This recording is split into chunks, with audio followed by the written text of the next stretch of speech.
Hi, I'm Lisa Prather, and welcome to The Voice of Health with our host, Dr. Robert Prather of the Prather Practice, where lives are changed every day through the natural approach to healthcare. Well, today, Dr. Prather, we're going to talk about a new paradigm in pain care. It's very exciting. This is breaking news from the FDA in May of 2017. So who put it out there, and what does it say? Well, it's the FDA, which is the standard. Mm-hmm. In other words, this is the official government pattern on pain care, and it's the education blueprint for healthcare providers involved in the management or support of patients with pain. Came out in May of 2017. And it's a revision on how to handle pain. One of the things that came out 2015 was that there was a big conference where the top pain specialists in the world met and decided on what should be done about the opioid crisis and how to handle pain. Because pain, of course, is a huge problem. And the solution that they had come up with, the opiates, was, needless to say, a complete disaster. This was 2015. 2015, and they had suggested that there should be a new paradigm in pain care. That it should be something that you should be seeking what they called alternative healthcare situations, acupuncture. Chiropractic, and other different types of modalities as the first line of pain care. They put that suggestion out, and we were all very excited about it and thought that we would see a change in government policy. But at that time, they left that portion out of the recommendations. In 2015. In 2015. So when the FDA put out their guidelines along those lines, they happened to leave that portion out. How do you happen to leave that portion out? They just kind of put a black mark through it on the recommendations. There's still resistance in a lot of people's minds that really only pharmaceuticals should be used to treat anything. But we've already proven that the opiate addiction, it's a disaster. Yes. It is the... ruining society. Right. It's the exact words was the worst drug crisis in American history.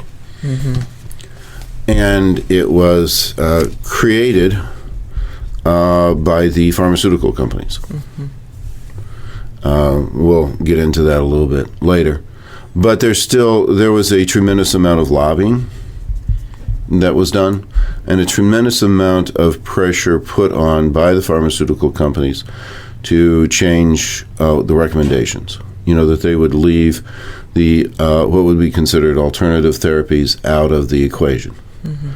And this time, when they put out the draft revision, they no longer had the push with the present administration to be able to knock those recommendations out. Okay, so this is a revision. This is a revision. Okay. And now we officially have the first line of defense should be, as they said, alternative health cares, physical therapy, non-steroidal anti-inflammatories, those types of things first. And then only in certain situations opiate. So, there was a whole revision along those lines. The recommendations have become official. So this is a big deal.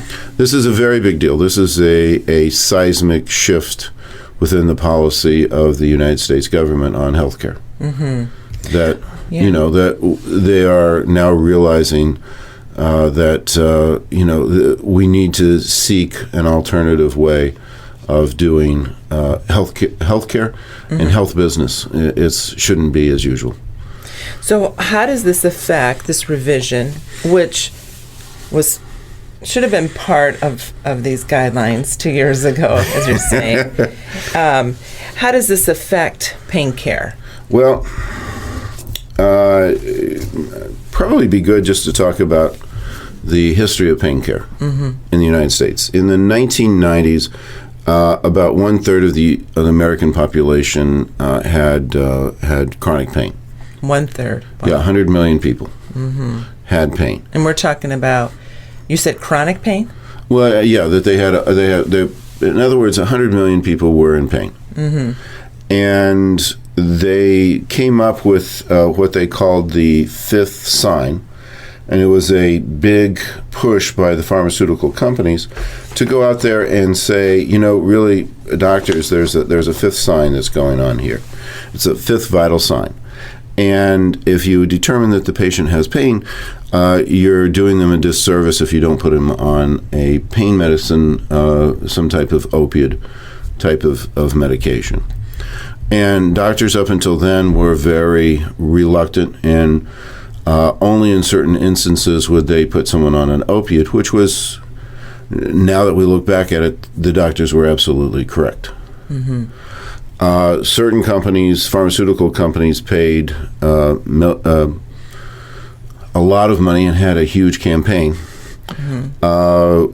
Basically, it was the campaign is that pain is the fifth vital sign, and they took the pain medication from a very small number into, there's a prescription written for every man, woman, and child in the United States every year. Now. And this started in the 1990s. Fifth vital sign. What does that mean? Well, there are several different height, weight, blood pressure. Right, that are vital signs. Yeah. Now you also measure the person's pain. Okay. And if they have that particular vital sign, then you put them on pain medicine. That was the protocol. That was the protocol. That the pharmaceutical companies set up? Yes. Okay, not the doctors. Yes, and then they marketed it to the physicians as something that needed to be done. And we went from a small number of pain medications being written to one for every man, woman, and child written in the United States. Wow. So that started in the 1990s. We're in 2017. Yes. And now we have an opiate crisis. Now we have an opiate crisis. And of course what they were saying is that this is, that this was the answer to the pain situation. And it just turned into a huge crisis that results in 2015, 33,000 deaths.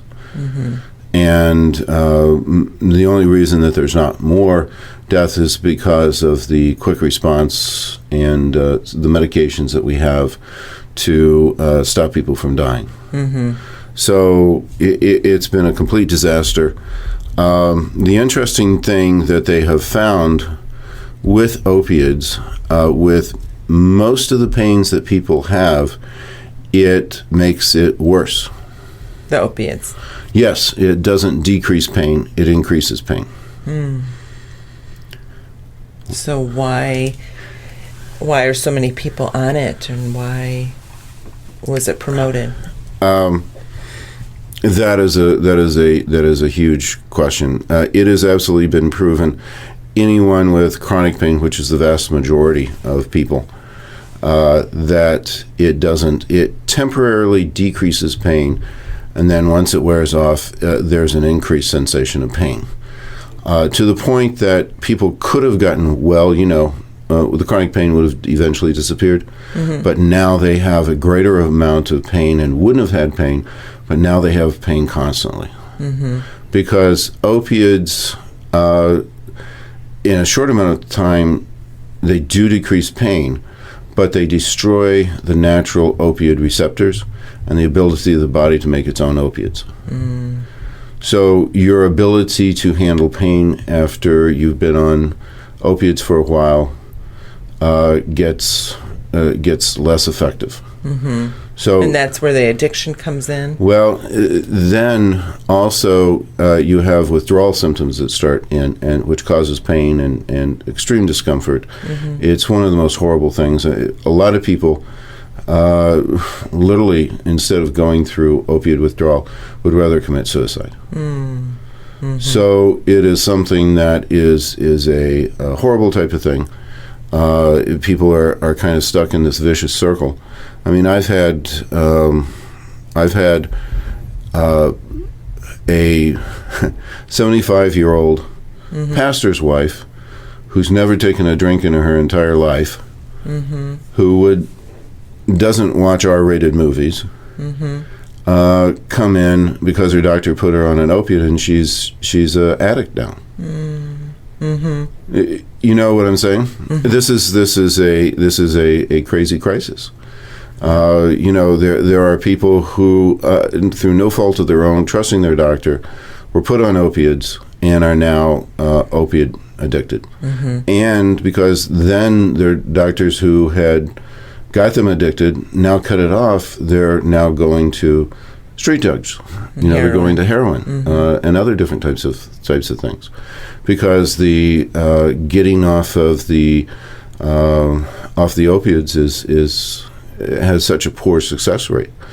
Even if you go through the very best programs have less than a 10% rate of recovery. Mm-hmm. So, we've created this incredible crisis that was manufactured by the pharmaceutical companies. Mm-hmm. When we come back, let's talk about this revision and why it's necessary. You can win a free 60-minute massage in a relaxing spa at the Prather practice. Each month, we have a drawing to give away a free massage to one of our lucky Facebook and Twitter fans. Follow us on Facebook and Twitter on our website at thevoiceofhealthradio.com. This is The Voice of Health with Dr. Robert Prather. The Voice of Health Wellness Tip with Dr. Robert Prather of the Prather practice. The 3 tests, Dr. Prather, that you suggest everyone have every year, to give a complete picture of health is the Prather Profile Blood Analysis, the GI Effect Stool Kit, and the hair analysis.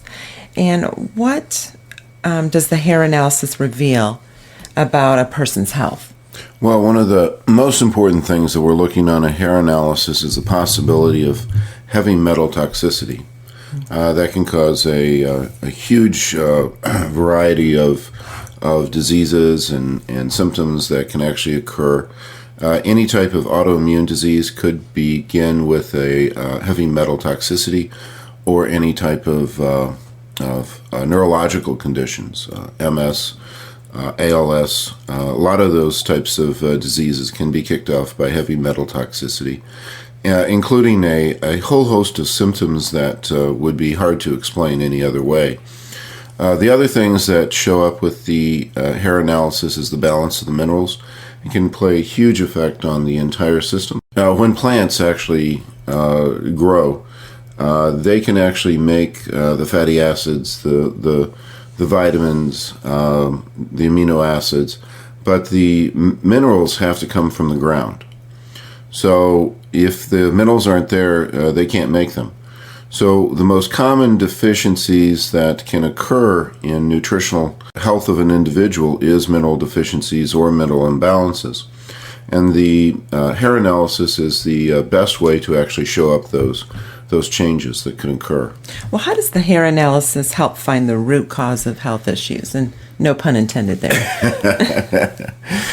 When you're actually trying to discover what's going on in an individual, so many things can actually result with a mineral imbalance or a heavy metal toxicity that it really behooves us to actually do that particular test. And that's one reason that I recommend it be done at least once a year. And if there's any type of important type of disease process going on or unexplained symptoms, checking on the hair analysis really can show a tremendous amount and reveal the underlying problem. Schedule your appointment at the Prather Practice, 317-848-8048. That's 317-848-8048. Or learn more on our website at thevoiceofhealthradio.com. The Prather Practice, restoring hope.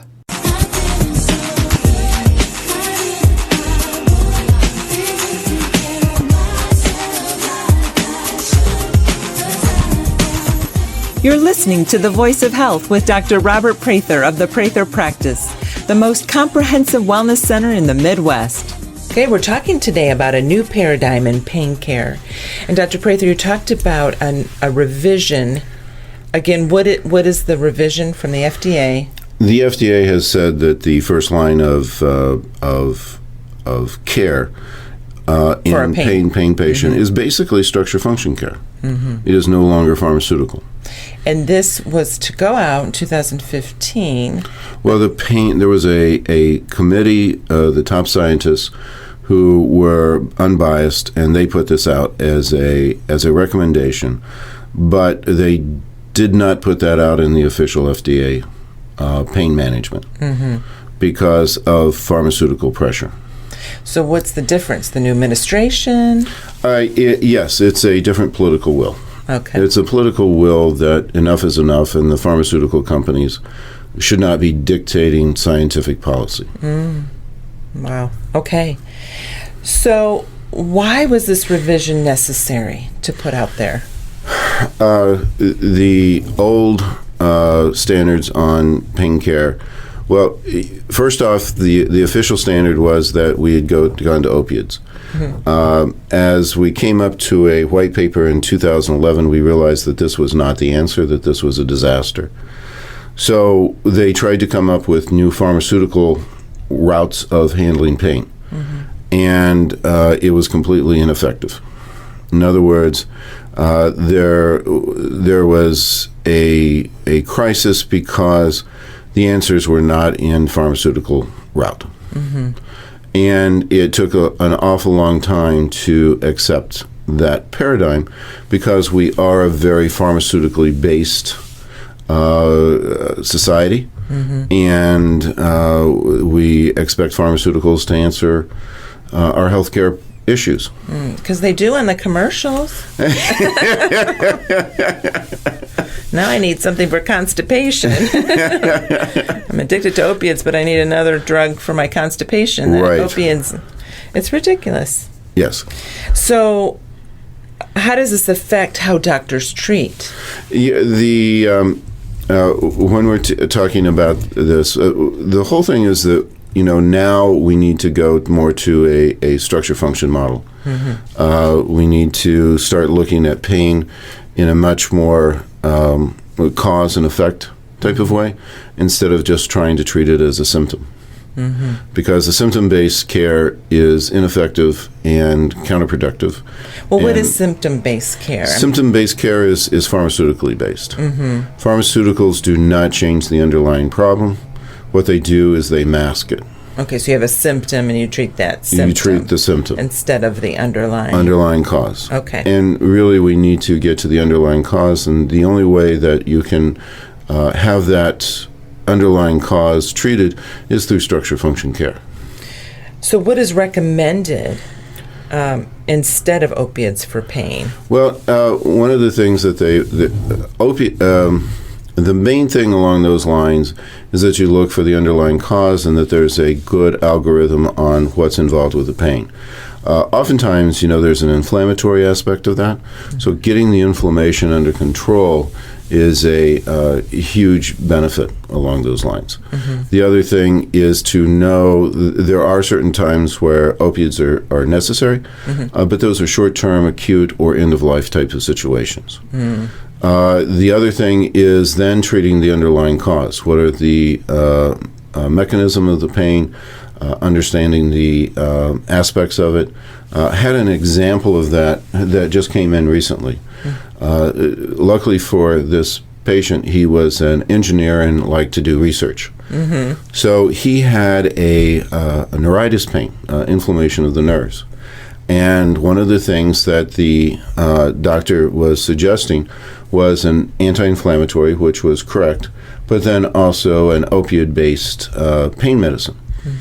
And the patient sits there and goes, whoa, whoa, whoa, whoa, whoa. I've read up on this, and isn't neuritis actually increased by opiates? And the doctor said, yes. So the opiates would have made his pain much worse. So, it's an awareness of what are the steps that need to be taken. And so he did his own research. What majority of the people going into their doctor do their own research? Correct. Whereas if this would have been a situation, where the pain would have increased, and then you would have increased the opiate, which would have increased the pain, which would have increased the opiates. Oh my gosh, vicious cycle. Which this patient then would have become a whole new set of problems. So they came into you? They came into us. We were able to address the neuritis, the inflammation directly through structure function care, and he's had immediate relief. He's really shocked. And no opioid. No opioid. He's still on the anti-inflammatory because that was absolutely correct to take. And then we are working with them to get this all fixed up, following the blood work, and things are really moving along quite well. Interesting. So how effective is alternative or structure function care for pain? The results that the research has said is that it is as effective or more effective than even in short-term 2 medications. So it is an extremely, extremely effective type of care. And the research is finding excellent types of results along those lines. But not only is the effective rate there, but also the chances for addiction or side effects is not there. So it is by far the choice, the first choice of all doctors to prescribe structure function care in these types of instances, and it is absolutely the best way to go. Yeah, it's interesting here. They call it non-pharmacological therapies. Correct. And they include psychological approaches such as cognitive behavioral therapy, physical rehabilitative approaches, physical therapy and occupational therapy, complementary therapies is what they call it, right. And acupuncture and chiropractic is right. on there. So when we talk about structure function, they're basically talking about structure function care here. Correct. That we do at the Prather practice. That's what the FDA classifies the care we do here. Correct. Right.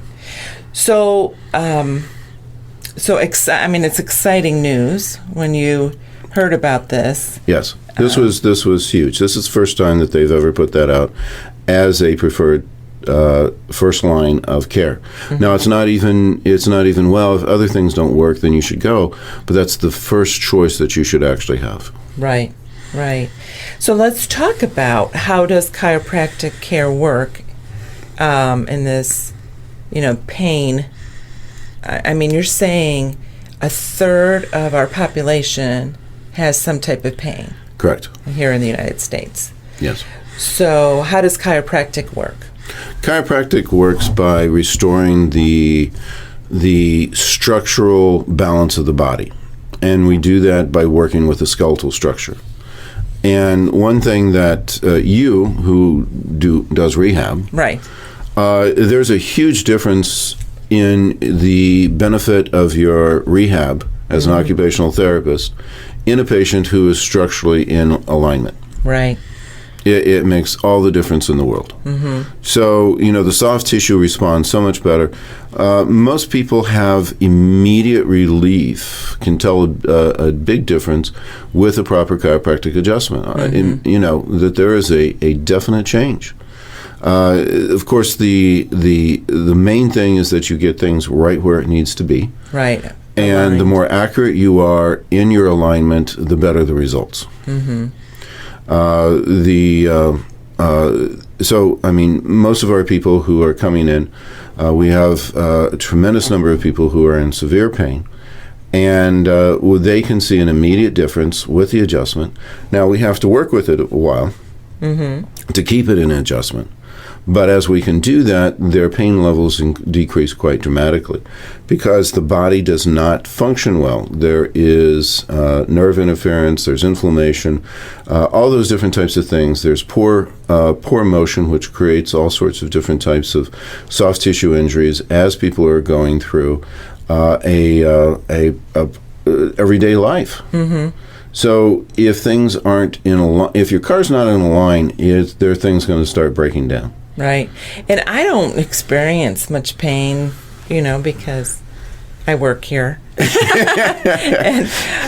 I had a knee issue not too long ago. Yeah, it was just a week long, but I was in a lot of pain. And you didn't handle it. No, I didn't. I was a wimp. But I'm not used to being in pain. Sure. And I couldn't believe how it affected me psychologically, my energy. It just zapped me, you know. And so when I finally took the time to get on the schedule, I had that joint injection and the proper exercises and the alignment, and the pain was gone within a day. Right. And I haven't had the pain since. Which is exciting.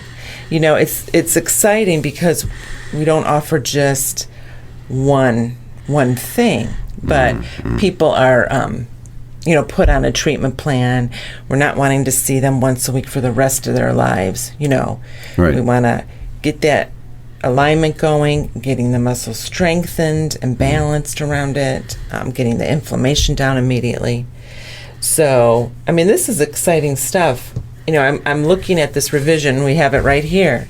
And what it says. Healthcare providers should be knowledgeable about the range of available therapies, when they may be helpful, and when they should be used as part of a multidisciplinary approach to pain management.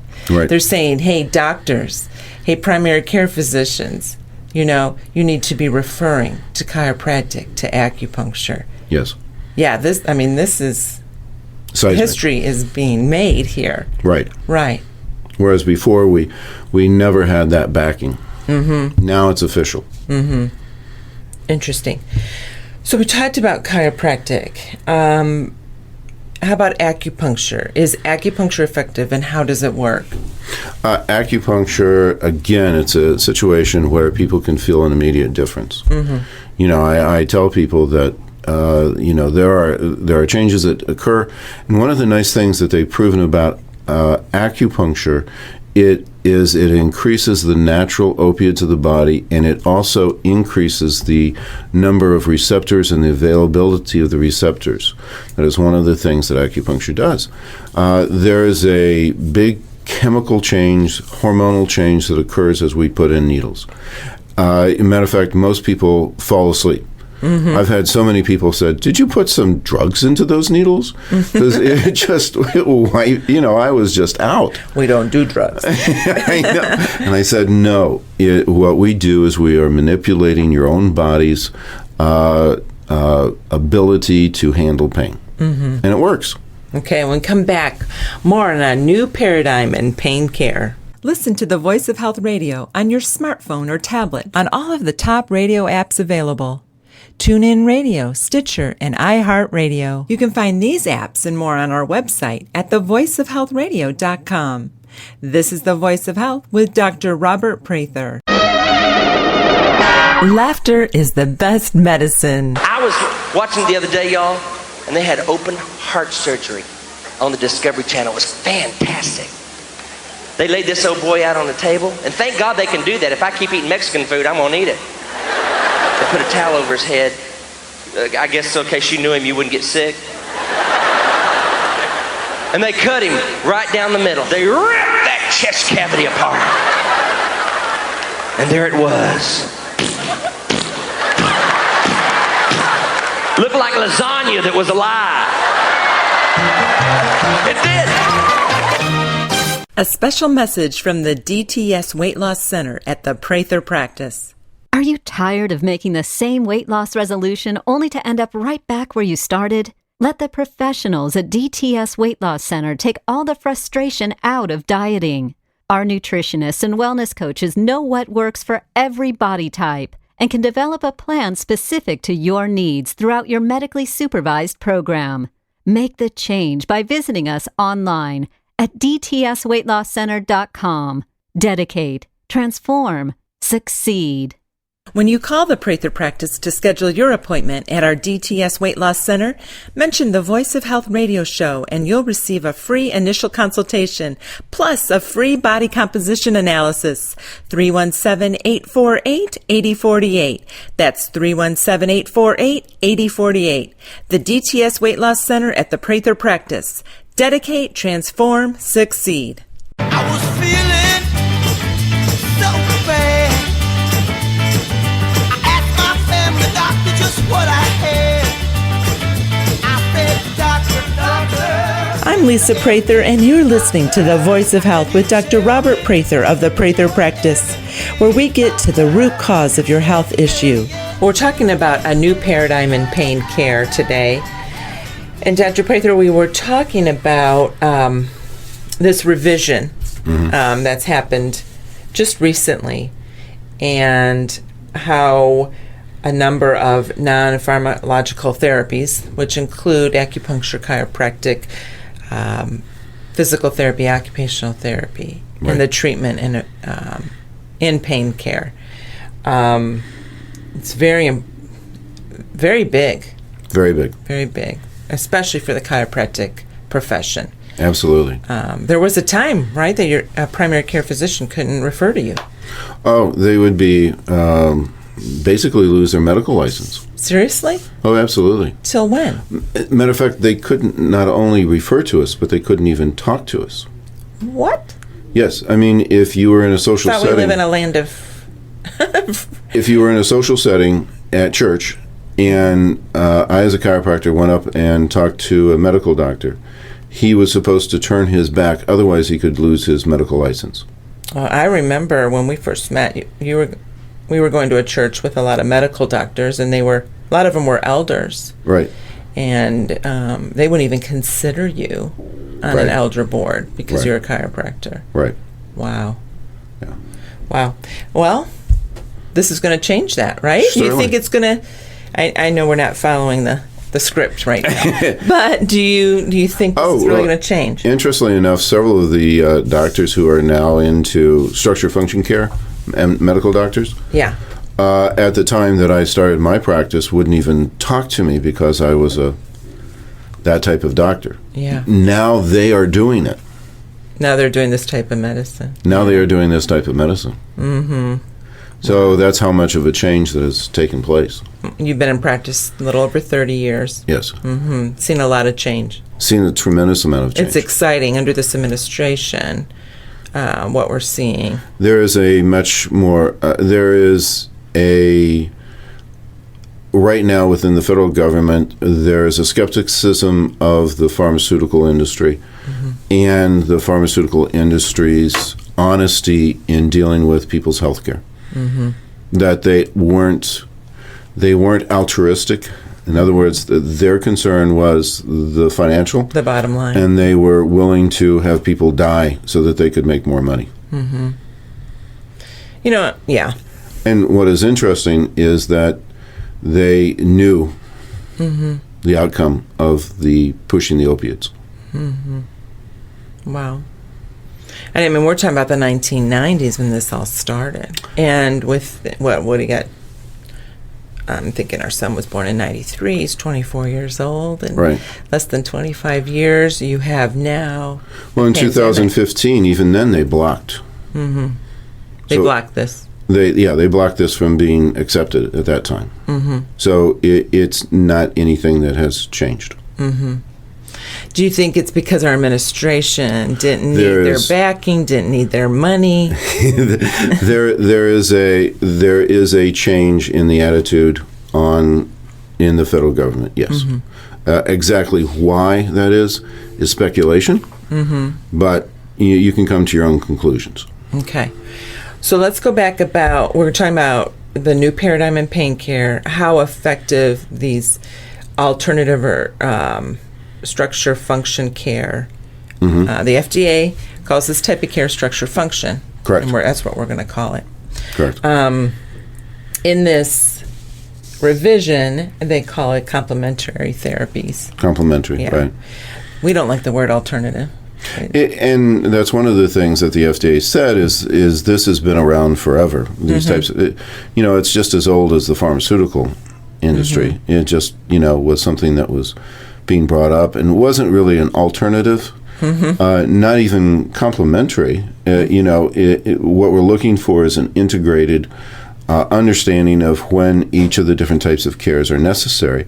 And we believe that both kinds of care are necessary. In structure function by the experts has said should be 80% of all care. 20% should be pharmaceutically based. That is we could change healthcare in the United States if we did. It would solve the healthcare crisis. Okay, so we're talking about the different services in structure function care that help with pain. We talked about the chiropractic. And that's been proven to be the most effective in low back pain. There's research out there that already proves that. We talked about acupuncture and its effectiveness. What about auricular therapy? This is something that a lot of people haven't heard of, but very effective. Let's talk about auricular therapy. Auricular therapy, one of the things is, just like with that gentleman with the neuritis, chiropractic was not really something that was effective for him. Also, acupuncture wouldn't be effective along those lines. However, one of the things that we can keep in mind is that auricular therapy actually would be particularly effective for him. So that would be one thing that we would be looking into, besides also working with the inflammation and getting the underlying cause taken care of. So each of the different types of modalities that we have in here are effective in certain types of pains, not effective in others. One of the things that's very important for the physician to understand, and that's one of the things that are brought out in the papers in there, is the different types of pain, understanding those mechanisms, and then knowing what type of treatment will be most effective. That's one of the things that we try to pride ourselves here at the Prather practice, is that we understand pain, we understand what's effective in which type of situation, and know how to proceed with that to get the optimal type of performance. Now, when you're talking about auricular therapy, those are basically pain patterns that have become chronic within a patient, where it's centered in the neural pathways of the brain. I know I'm starting to get a little technical here, but basically auricular therapy is extremely effective, especially with addictive type of pain and with different types of neurological pain. So that is something that I wanted to include in here, because auricular therapy, especially for someone who has chronic pain that has also been using opiates, and that is an excellent way of getting that reversed, and is one of the most effective. So that is one of our modalities within here, and that's. And now we have auricular is the ear. Correct. Therapy, but we also have a unit people can wear that they keep on their ear on that auricular point, and it really helps bring down their pain levels. Sure. Yeah. In very specialized types of ways, but especially in what we're dealing with this opiate crisis, that's just a huge answer to a lot of the problems. Well, let's talk about trigger point injections and joint injections. I know with my knee that joint injection just made a world of difference. Yeah, oftentimes instead of dealing with the pain, what we need to do is deal with the inflammation. And you can have the inflammation in the joint, or you can have the inflammation with the trigger points with a myofascial tightness in through there in the muscles. So identifying whether it's a joint problem or a fascial tissue problem is extremely important. and then having the proper type of care. One, injections in there, but also you can't just do injections, but you need to do some manual work on the muscles and on the joint. And then also strapping is very important so that you have the proper type of immobilization to allow it to work. So that's a whole science in itself that we work with very closely and provides a tremendous amount, as you can testify, of relief in patients. Those are situations that you would use that in, that the chiropractic, the acupuncture is not as effective. In other words, each and every different type of thing that we do within our office and look at are different modes of working with different qualities of pain. Right, and not every patient that comes in pain is following the same treatment plan. It's very individualized. It's individualized, and that's the way to make it effective. If you have just one treatment for everyone with pain, then you don't understand pain. And the understanding of pain, the science of pain, is very specific, and that's one of the things that this paper really points out, is that pain is complicated, and you have to understand the nature of that particular patient's pain and which therapies will work the best for that particular pain. And that knowledge on that is where you have the success rate. And then let's talk about corrective exercise, rehab. Why is rehab important? Well, you want this to be, we're not looking to have someone, having to come in forever for pain. We want to get this fixed so they can go on with their life. So corrective exercises are absolutely critical, because now that you have the normal structure, you have to have normal function. So the muscles have to work right. In other words, you have to have the right patterns within the system so that you just don't recreate the problem again. Well, I can use my knee as an example. If I'm not going to strengthen my quad muscle, my abductor muscles, I'm going to have that issue again. Correct. So even though I got that joint injection, I need to do the corrective exercise also. Absolutely. It's a very holistic type of a approach, and something that we're looking at to get people where they need to be and functionally and structurally sound. Okay, when we come back, let's talk about what the steps are to change this crisis. Never miss an episode of The Voice of Health so that you can stay informed and empowered about your health. Get a podcast of our show automatically delivered to you every week by signing up for our show on iTunes. You can find that link on our website at thevoiceofhealthradio.com.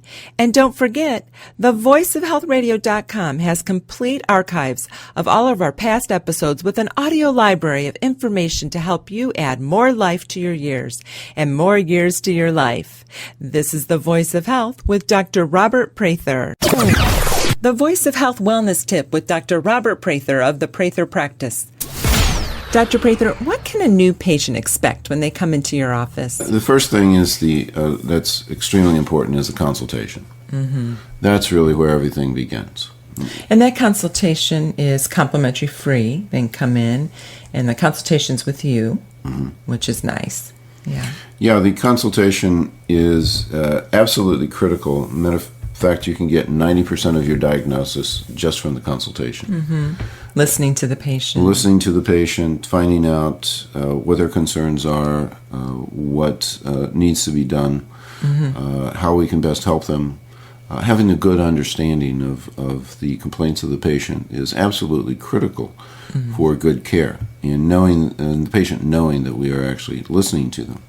We have very thorough intake forms that are extremely helpful. Gives us quite a bit of information of what's going on into the system. After the consultation, you have to look at the diagnostics. Okay.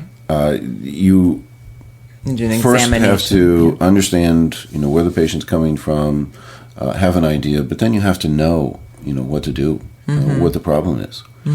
There is a difference on our diagnostics than from the medical diagnostics. The medical profession, as a disease care-based program, they are looking at disease states and combinations along those lines to treat the symptoms. Our basis of our care is a understanding of what is the underlying cause, finding out what that is, usually caused by a break from homeostasis. Mm-hmm.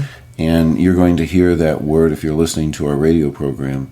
You're going to know every it well. time. Mm-hmm. Because homeostasis is the basis of our practice, and homeostasis is the basis of health, and we are a health office. Mm-hmm. That is what a structure function office is. Mm-hmm. So the diagnostics are extremely thorough, probably more thorough than what you would get anywhere else. We look at very extensive blood work. We might do hair analysis, might do some evaluation of the gut because that's so important to one's health. We do a thorough cardiac evaluation. We do a thorough musculoskeletal exam. Many offices that even are into natural health are either just dealing with the functional aspect or they are just dealing with the structural aspect. We are unique in that we deal with both, and both of them extremely thoroughly and extremely well. Schedule your appointment at the Prather Practice, 317-848-8048. That's 317-848-8048. Or learn more on our website at thevoiceofhealthradio.com. The Prather Practice, restoring hope. I'm walking on sunshine. Whoa, I'm walking on sunshine. Whoa, I'm walking on sunshine. You're listening to The Voice of Health with Dr. Robert Prather of the Prather Practice, where our mission is restoring hope to our patients. We're talking today about a new paradigm in pain care. The FDA just put out the revisions on pain care and included chiropractic, acupuncture, physical therapy, occupational therapy, what we consider structure function care, what the FDA calls structure function care. Which is exactly the Prather practice. Mm-hmm.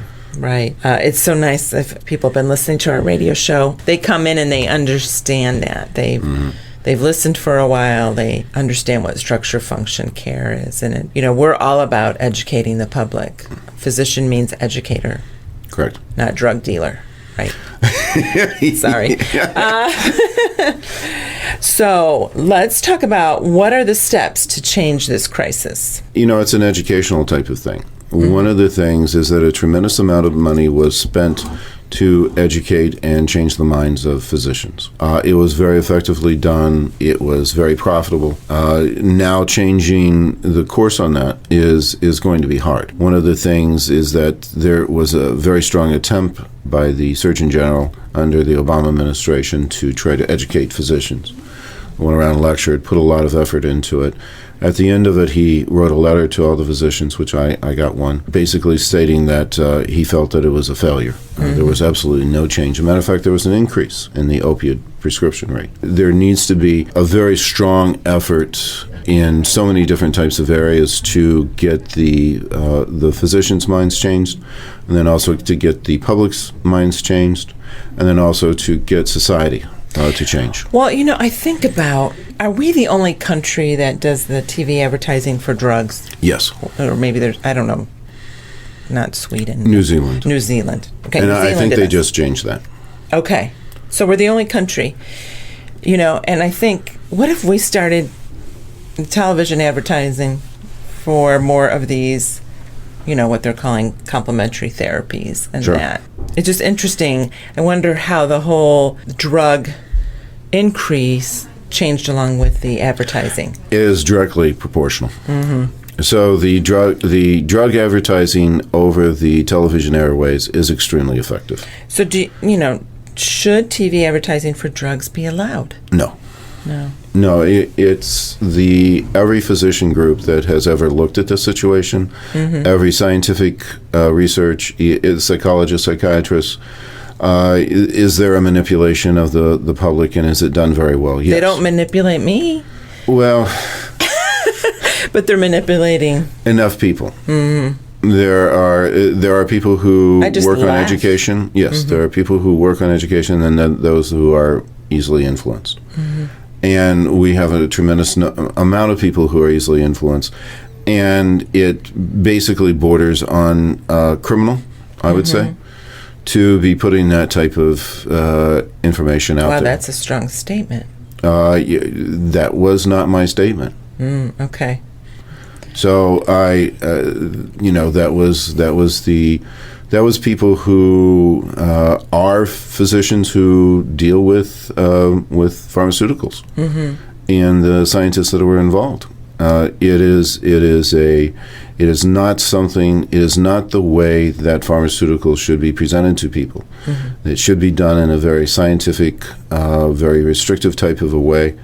Pharmaceuticals are poisons by their very definition, are very strong, and should only be prescribed in a very careful type of manner.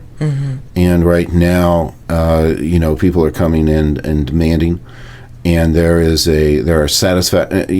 the Affordable Health Care Act, there were satisfaction ratings, and the doctors were under a tremendous amount of pressure to provide satisfaction for the patient. And so if someone came in, saw something on TV, had decided that they needed that, and the doctor knew better, the doctor was actually risking his job and his position to deny it to the patient. Yeah.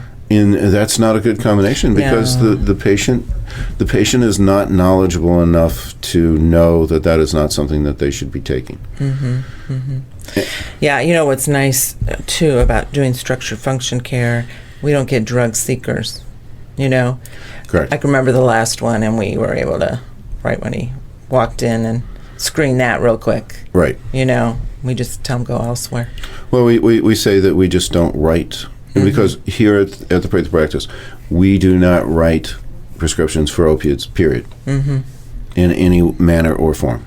So how is public awareness done now? This revision's out there, how do we get it out there? Well, the interesting thing is that basically the federal government said, and all the governing bodies say that now physicians, now that you're aware of this, you need to get this information out. So that's why I'm having this radio program, is because this is my part in getting the information out there. So not only is this something that I believe in strongly, but this is now something that I'm actually required to do. And this is part of my duty as a physician. This is something that I've been saying for years. And when this whole opiate crisis came about, I was very much involved in saying that this is something that is not going to work. I knew what the results of this were going to be, and trying to get that information out there, trying to talk about the alternatives to that was something that I was trying to do at that time. And now I actually have the official backing that, yes, that was correct, and get out there and spread the word. How about doctor awareness? How is that accomplished? How will that be accomplished? Well, one of the nice things is I have a tremendous number of physicians who listen to this radio program. So, I'm out there telling them. I have many physicians that I talk to. They've bemoaned and talked about their whole aspect of this, that they were under a tremendous amount of pressure. They went into prescribing opiates with a lot of trepidation, but that was the requirements that they had at that point. And then now they're trying to get that shifted, and they're the ones who are telling me, boy, the drug advertising on TV is just makes their life miserable. Because they know better, and but they said on TV, and of course the pharmaceutical companies always have my best interests at heart. Yeah. I always go back to those erectile dysfunction commercials. The guy's a cowboy, and well, my husband looked like that. You look great, honey. Oh, thank you. So how do we change society norms? We have a minute left. Okay. Get to tackle we have this one. real society problems. We have instant gratification. There is this philosophy in here that, all you have to do is push a button. All you have to do is go up to a window, and all you have to do is pop a pill, and your problems are solved. And that is just the complete wrong thing that we are teaching our children. We need to start an educational type of process. We need to teach parents, to really try to educate their children to, work for things, that there are ways to accomplish things. And a pill is not the answer. A pill is not the answer to get straight A's. Oh, There is a huge addiction along those lines. Adderall, aren't you? Yes, and there is, if you got a pain, you take a pill. If you don't feel good, you do this, and all those things are wrong. Okay. Well, thank you, Dr. Prather. Again, a new paradigm in pain care. Very new news. Very encouraging, exciting news. Yes, thank you, Lisa. The Prather practice is located at 8902 North Meridian Street on the north side of Indianapolis, just south of the I-465 loop. If we can help you to achieve better health, we'd love to hear from you. Connect with our office at 317-848-8048. That's 317-848-8048. Join us again here next week or anytime on our website at thevoiceofhealthradio.com for The Voice of Health with Dr. Robert Prather. Are you frustrated by not getting to the root cause of your health issue? Are you tired of not knowing why you're always fatigued? Are you wanting to say no to toxic drugs? Have you lost hope? Are you just tired of being sick and tired? At the Prather Practice, we want you to know that we have the answers for you. We offer the alternative to the disease care model. We are the drug-free model to health and wellness. At the Prather Practice, we look for the underlying cause of your health problem and not just the symptomatology. Through thorough diagnostics, we find your individual health blueprint for your treatment. Where the disease care model is symptom-based, the structure-function model we practice gets to the root of your health issue. The Prather Practice is the most comprehensive wellness center in the Midwest. Our integrated practice offers you the most treatment options to restore your health and your hope. Learn more about the Prather Practice by calling 317-848-8048 or learn more on our website at thevoiceofhealthradio.com.